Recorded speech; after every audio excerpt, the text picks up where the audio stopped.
The U.S. Navy harbors many secrets that must be kept from America's enemies, like where its submarines are operating or how it exploits intelligence from reconnaissance satellites.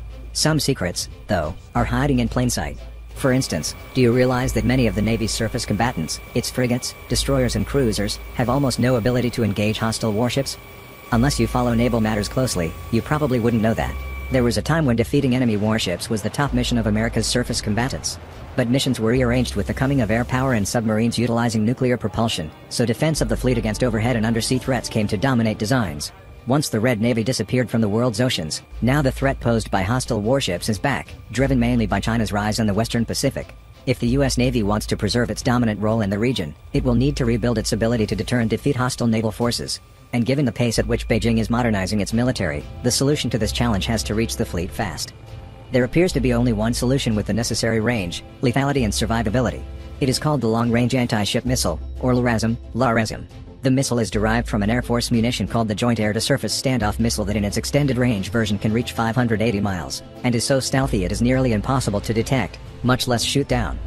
Working with the Defense Advanced Research Projects Agency, the Navy has evolved a maritime version of the Air Force missile that can be fired from carrier-based aircraft, from launch tubes already installed on most U.S. surface combatants, and potentially by Marines ashore.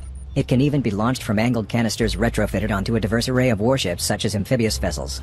Whatever deployment mode is used, LRASM can cover the entire distance between China's coast and the island chain stretching from the Philippines through Taiwan to the Japanese archipelago.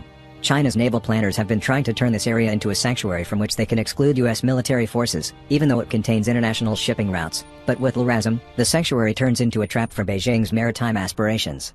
China's Navy has little means to counter a maneuvering weapon that generates no trackable radar return or infrared signature. LRASM is built by Lockheed Martin, which is also the prime contractor for the Air Force missile from which it is derived. Its high-tech secret was created by BAE Systems. It is the epitome of a smart weapon, able to precisely target hostile warships even when enemies are jamming GPS signals, and hit the most vulnerable part of the target.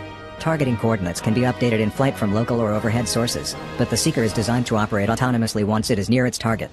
It is devilishly difficult to defeat an incoming missile that you can't see, and that operates in multiple frequencies to find its aim point. Once that aim point is reached, the missile's 1,000-pound blast fragmentation warhead would make quick work of most Chinese warships.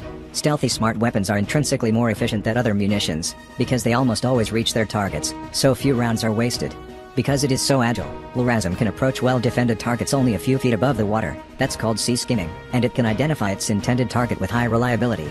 As if all of this were not enough, Lockheed Martin has built the missile to be compact so that it fits readily into existing launch systems.